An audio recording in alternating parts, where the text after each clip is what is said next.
In a massive boost, the Assam government today signed as many as 20 binding MOUs worth a whopping rupees 22,899 crore. And this comes as a major follow-up of the proposed MOU signed during the Mega Advantage Assam 2.0 summit held in February.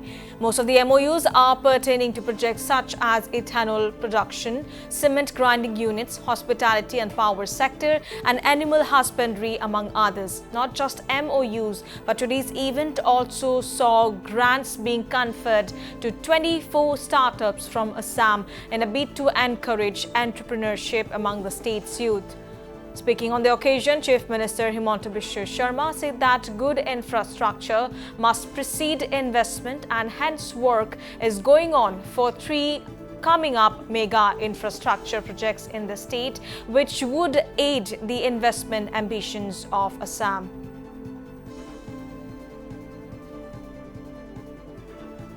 Infrastructure শিতানত 3টা বৃহৎ ঘোষণাক আমি বাস্তৱলৈ ৰূপান্তৰ কৰিবলৈ সক্ষম হৈছো। এটা ঘোষণা আছিল গুৱাহাটীৰ ৰিং ৰোড লগতে নাৰেংগী কুৰুৱাৰ দলং। অহা 8 ছেপ্টেম্বৰত প্ৰধানমন্ত্ৰী নৰেন্দ্ৰ মোদী ডাঙৰীয়াই 7,800 কোটি টকাৰ ব্যয়েৰে এই প্ৰকল্পৰ শুভাৰম্ভণি কৰিব। ইয়াৰ পিছত আন এটা বৃহৎ ঘোষণা আছিল গুৱাহাটী আৰু শিলচৰৰ মাজত express highway access control access highway. ইতিমধ্যে ভাৰত চৰকাৰৰ কেবিনেটে 23,000 কোটি টকাৰ এই আঁচনি মঞ্জুৰ কৰিছে আৰু খুব সোনকালে ইয়াৰ নিবিদাৰ প্ৰক্ৰিয়াও আৰম্ভ হ'ব। Speaking on the MOUs that were exchanged today, CM Sharma talked of a few binding projects with certain companies which are in advanced stage and would be beginning sooner than most would expect. Pulp আৰু speciality paper নিৰ্মাণৰ বাবে Kohinoor pulp and paper limited আৰু RPN speciality paper লিমিটেডৰ লগত 1,800 কোটি টকাৰ আজি আমি বাইন্ডিং MOU কৰিছো আৰু মই কবলৈ পাই ভাল পাইছো যে ইতিমধ্যে নিৰ্মাণৰ কাম আগবাঢ়ি গৈছে। ইয়াত ইট ইজ কোনোবা যদি যায় they can see that in the field. ইয়াৰ পিছত SKJ ক্লিন এনভাইৰনমেন্ট ভেঞ্চাৰ তেওঁলোকে ওয়েষ্ট ৰিসাইকেল কৰিব 137 crores প্ৰজেক্ট আজি আমি চুক্তি কৰিছো, কিন্তু by December it will be ready for inauguration. আমি ভিজুৱেলটো দেখুতে আমি দেখিছো যে ইয়াত কনস্ট্ৰাকশনও চলি আছে। It is in the early stage of completion. ইয়াৰ পিছত আমি মেথাসন্স হাইড্ৰোজেন বুলি এটা কোম্পানীৰ লগত আজি আমি বুজাবুজিৰ চুক্তি স্বাক্ষৰ কৰিছো। This company originally is from Japan আৰু definitely India incorporate hoise. So এই কোম্পানীটোৰ লগতো আজি আমি বাইন্ডিং MOU কৰিছো and they are already working on site.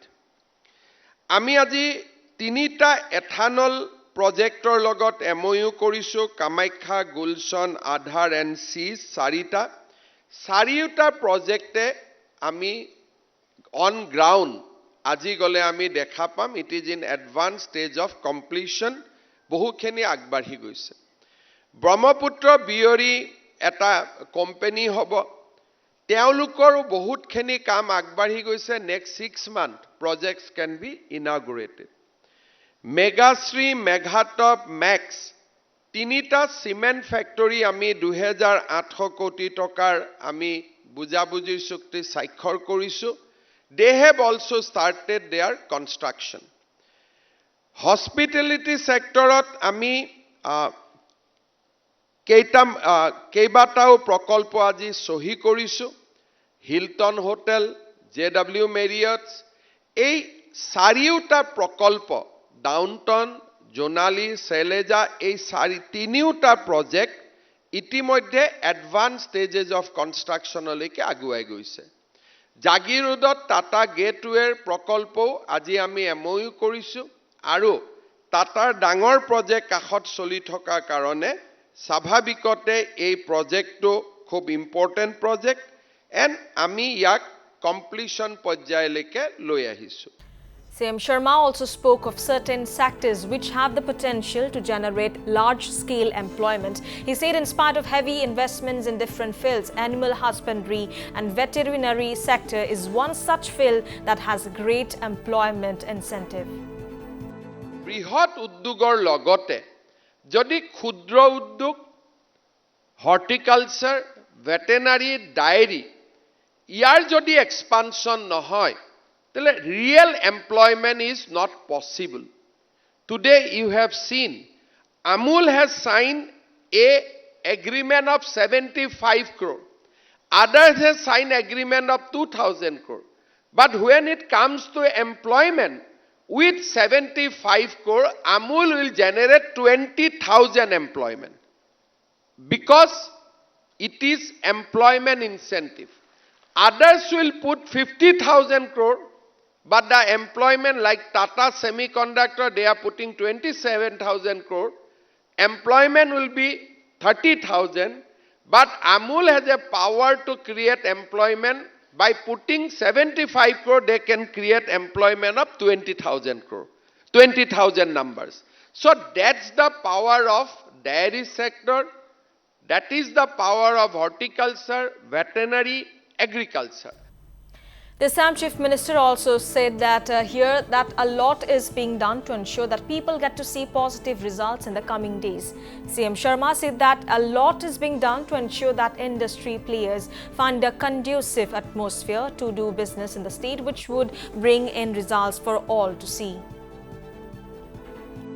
আমি অসমৰ ৰাইজক প্ৰতিশ্ৰুতি দিছিলোঁ যে অসমক আমি এটা উদ্যোগীকৰণৰ ক্ষেত্ৰত এখন সমৃদ্ধ ৰাজ্যলৈ ৰূপান্তৰ কৰিম we are doing lot of activities we are creating a good land banks so that when industry come they do not have to wait we are doing lot of infrastructure development to the land banks we are creating more infrastructure so that our grid is stabilized, we do not have a problem of power. So you will see in the next level, in September and October, you will see certain big names who has announced projects during the Advantage Assam will come to the stage with execution understanding, with execution memorandum of understanding, and we are moving in that lightning speed. After Advantage Assam, we are reviewing all the commitments almost weekly basis, daily basis, and we are working in right earnest. And we are also trying to ensure that industry which are coming to Assam, they are not facing problem of lands. Taking a pot shot at his political opponent, CM Sharma also called upon people not to fall into traps by certain politicians. In a veiled attack on Rahul Gandhi, CM Sharma said that people should not fall into the words and traps of an eternal youth politician. He also stated that youngsters to shun leftist ideologies and embrace pragmatism that industrialization has to offer in a state like Assam. মই সংবাদ মাধ্যম অসমৰ বুদ্ধিজীৱী সকলকো কম do not fall into the trap of eternal young leader of Indian politician Indian politics he is a eternally youth leader we have grown we become 55 years but he will not grow he will be always a youth leader now do not fall into his trap because for us the life and the future of that 20 lakhs young boys who are working outside Assam, they are more important than this eternal youth leader of Indian politics. So, ami karubar trapot poribo nalage. Moi bhabu the ideology of left and liberal are obsolete because নদী আৰু সাগৰৰ পানী কেতিয়াও পিছলৈকে ঘূৰি নাযায় এজন লৰাই লেফট হ'ব পাৰে ষ্টুডেন্ট হৈ থাকোতে কিন্তু যিদিনাখনে চাকৰিৰ বয়স হ'ব he cannot afford to be left unless he is a professional agitationist like we have few.